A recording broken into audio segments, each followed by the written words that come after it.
Shalom, shalom, shalom, peuple de Dieu, des Brazzaville, de Kinshasa, de l'Europe, de l'Océanie, de l'Amérique, partout où vous aurez l'occasion ou l'opportunité de suivre notre nouveau numéro de l'émission Il est temps. Il est temps, une émission conçue pour l'édification de l'Église Corps du Christ et présentée par votre humble serviteur, le révérend Enoch Kalumbo, le pasteur responsable de l'Église ACK Masengo au niveau de Brazzaville. Aujourd'hui, notre thème de séjour, nous allons parler sur l'incrédulité. Peuple de Dieu, étant que chrétiens, la Bible dit qu'à notre foi, nous devons toujours ajouter la connaissance. Il ne suffit pas seulement de venir à l'église, il ne suffit pas seulement de prier, mais à chaque fois que nous prions, nous devons aussi ajouter la connaissance de Dieu. C'est pourquoi il y a beaucoup de chrétiens qui n'arrivent pas à faire la différence entre la foi et l'incrédulité. Mais aujourd'hui, nous allons parler les conséquences de l'incrédulité. Nous sommes dans le livre de Jean, chapitre 20, le verset 24 à 29. Nous avons vu, ou nous verrons, un apôtre du Seigneur, un disciple qui s'appelait Thomas, autrement dit Didyme. Il était un disciple qui marche avec le Seigneur. Il a vu comment Lazare était ressuscité. Il a vu le miracle quand Jésus était marché sur les eaux de la mer. Il a vu comment Bartimée était aveugle et il a recouvert la vie. Donc c'est-à-dire que Thomas a vu tout ce que Jésus a fait comme miracle. Et avant que Jésus puisse mourir, il les a promis. Et que nous irons à Jérusalem, bientôt le Fils de l'homme sera crucifié, mais le troisième jour, il serait ressuscité. Mais chose grave, dans la résurrection de Jésus, lorsque Jésus était ressuscité, chose grave, dans le livre de Jean, chapitre 20, verset 24-29, tu verras maintenant Thomas. Il était absent lorsque Jésus était apparu à ses disciples. Et lorsque les amis viennent dire à Thomas que notre Seigneur Jésus qui nous avait promis qu'il était ressuscité, Thomas était automatiquement incrédule et il a refusé automatiquement d'accepter que Jésus était ressuscité. Écoutez la réponse de Thomas, il dit, si je ne les vois, si je ne touche pas ses mains, si je ne touche pas ses côtés, mes bien-aimés, je ne croirai point. Voilà au moins quelqu'un qui marche avec le Seigneur, mais regardez le niveau d'incrédulité dans nos familles, dans nos églises, dans nos entourages, dans nos amitiés. Nous avons des Thomas, les gens qui sont incrédules. Attention, peuple de Dieu. Lorsque tu marches avec quelqu'un qui est incrédule, lorsque tu marches avec quelqu'un qui est négativiste, crois-moi, ta vie sera affectée. Tout ne marchera jamais parce que Dieu ne travaille pas avec l'incrédulité. Je voulais fortifier quelqu'un qui me suit à ces jours, peu importe l'heure, peuple de Dieu, peu importe les problèmes ou les difficultés que tu peux avoir, tu dois enlever l'incrédulité dans ton cœur. Nous devons croire à toute la parole de Dieu. Regardons Thomas. Jésus a parlé, il a donné les promesses. Peut-être dans ta vie, tu ne crois plus à ce que l'Éternel t'a parlé. Par tes songes, dans la prophétie, l'Éternel t'a parlé des choses. Mais aujourd'hui, tu n'arrives pas à croire à ce que Dieu a dit. Pourquoi? Tout simplement parce qu'il y a l'incrédulité. L'incrédulité, c'est un crime dans la vie chrétienne. L'incrédulité, c'est quelque chose que Dieu ne peut jamais aimer. Dieu ne peut jamais travailler avec quelqu'un qui est incrédule. C'est pourquoi lorsque Jésus est apparu pour la deuxième fois aux disciples, il a dit à Thomas, Thomas, mais venez maintenant me toucher, viens voir mes mains, viens toucher mes côtes. Pourquoi Jésus a parlé à Thomas? Parce qu'il a senti l'incrédulité dans la vie de Thomas. Et lorsqu'il y a l'incrédulité, automatiquement, Dieu ne peut jamais travailler avec un incrédule. Attention dans notre marche, dans nos affaires, dans la vie chrétienne, dans nos amitiés, dans nos relations. Lorsque tu marches avec un Thomas, je te dis que ta vie échouera. Que l'Éternel Dieu enlève les Thomas dans ta vie et tu réussiras. Et Jésus a dit à Thomas, heureux c'est lui qui n'a pas vu, mais il croit. Mais malheur à celui qui ne croit pas, il veut seulement croire lorsqu'il voit.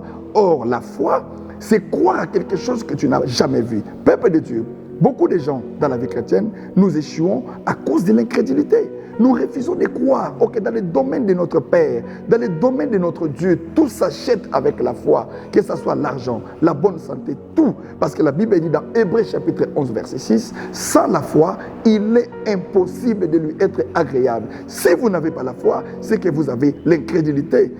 Détrompez-vous. Il y a aussi, lorsque nous parlons des armes spirituelles, le diable aussi a ses armes spirituelles qu'il utilise. Et le diable s'est frappé au bon moment. Imagine-toi dans Matthieu chapitre 4, le verset 1 à 2. La Bible dit que Jésus a jeûné 40 jours et 40 nuits. Après avoir jeûné, après avoir prié, la Bible dit qu'il eut faim. Et au moment où Jésus a eu faim, maintenant le diable et les tentateurs viennent maintenant lui tenter. Attention, Il y a des moments où nous avons des faiblesses. Il y a des moments où des portes sont ouvertes. Il y a des moments où peut-être des choses ne marchent pas. C'est ça, avoir faim. Jésus a eu faim et le diable est venu. Le diable, mes bien-aimés dans le Seigneur, je peux vous dire quelque chose qui pourra vous scandaliser. Le diable est tellement patient. Il attend les bons moments pour donner un coup de mort à quelqu'un, à celui qui prie. Le diable peut patienter, il te regarde. Tu es en train d'avancer dans les affaires, tu es en train de progresser, être heureux dans les mariages.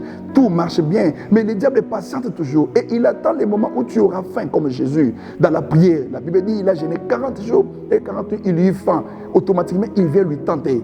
Et malheureusement, Jésus était Dieu. Il connaissait comment combattre spirituellement. Et du coup, le diable n'a pas eu le dessus sur lui.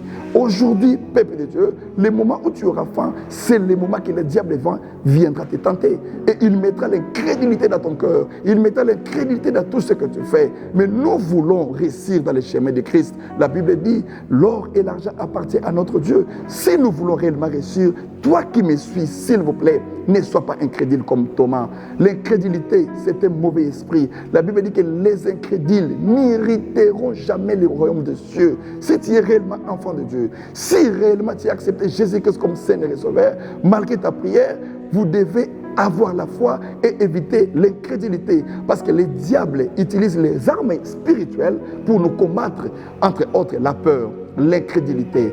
Tout ça sont les ennemis de la foi. Je voulais dire à quelqu'un, toi qui me suis, enlève la peur, enlève l'incrédulité, parce que tu réussiras toujours. L'Éternel qui t'a appelé dans le chemin chrétien, il ne te laissera jamais.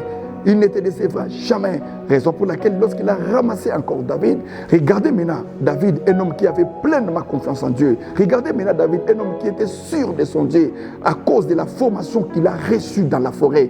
Lorsqu'il est arrivé maintenant devant Goliath, regardez ce qu'il parlait. Il ne regardait pas la taille de Goliath. Il ne regardait pas la grandeur de Goliath. Il ne regardait pas ce que Goliath parlait. Mais tu verras David en train de parler, toi Goliath, je te battrai au nom de l'Éternel des armées. Voilà quelqu'un qui a la foi. Peuple de Dieu, lorsque vous avez l'incrédulité, l'incrédulité, c'est une arme que le diable utilise pour affaiblir notre foi. Et tu verras maintenant là, si tu n'as pas la foi, beaucoup des enfants d'Israël étaient à la montagne lorsque Goliath parlait. Mais tout le monde était incrédule. Personne n'avait le courage, personne n'avait la foi. Mais lorsque une personne qui a la foi arrive, une personne qui a vaincu l'incrédulité arrive, tout change.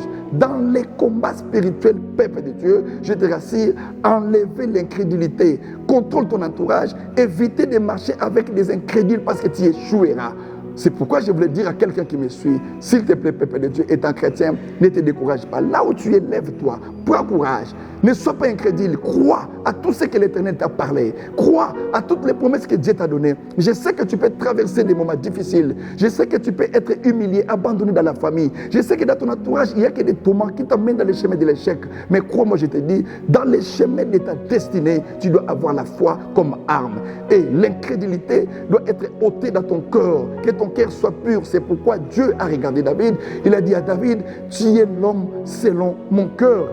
1 Samuel chapitre 13 verset 14. Tu verras maintenant pourquoi Dieu a choisi, pourquoi Dieu a dit à David qu'il est l'homme selon son cœur. Parce qu'il avait la foi, il avait confiance en Dieu, il n'avait pas l'incrédulité. L'incrédulité n'avait pas la place dans le cœur de David. J'aimerais qu'avec cette émission, avec ces messages, avec cette parole, que l'Éternel, le Dieu de l'évêque Pascal Moukouna, enlève l'incrédulité dans ton cœur. Qu'à partir de maintenant là, que tu te lèves comme un héros, qu'une personne qui est positive, une personne malgré les coups et blessures, tu dois être comme un boxeur. Malgré qu'il encaisse les coups, il n'abandonne pas. Peuple de Dieu, tiens bon. Même si tu es abandonné, tu es rejeté, tu traverses des moments difficiles, je te dis qu'avec la foi, nous vaincrons avec le Seigneur. Ma prière de ce jour, peuple de Dieu, je veux que le Dieu de mon Père, le Dieu de l'évêque Pascal Moukouna, te donne la foi à la place d'incrédulité. Que tous les enfants, tous les amis, tout ton entourage, lorsqu'il y a des incrédules, que l'Éternel te sépare des incrédules. Voilà au moins le message que nous avons donné à ce jour. J'aimerais que quelqu'un qui me suit, pendant même 30 secondes, nous voulons faire une petite prière, que l'Éternel Dieu augmente ta foi comme il a augmenté avec les disciples. Fermons les yeux, toi qui nous suis, nous allons prier. Père éternel, nous recommandons cette émission entre tes saintes mains. S'il y a quelqu'un qui nous suit en ce moment, que son cœur soit rempli de la foi. Tu as augmenté la foi des disciples. Et aujourd'hui, là, à travers ces messages, que l'esprit de la peur, l'esprit de crédulité, quitte nos vies, que nous soyons réellement les enfants de Dieu, au nom puissant de Jésus. Que le Saint-Esprit nous donne la foi, que le Saint-Esprit enlève l'incrédulité en nous, à celui qui me suit. Que Dieu console ton cœur, que le Dieu de l'évêque Pascal Mukuna te donne la force là où il y avait la faiblesse, au nom puissant de Jésus. Amen. Ainsi, nous avons pris fin, nous avons mis fin à notre émission. Que le Dieu de l'évêque Pascal Mukuna vous bénisse. Que Dieu bénisse les enfants de l'église ACK Massengo Brazzaville. Que Dieu bénisse mon réalisateur Thierry. Et que cette parole donne la vie, fortifie quelqu'un, donne le courage et la foi à quiconque croira. Au nom puissant de Jésus. Amen.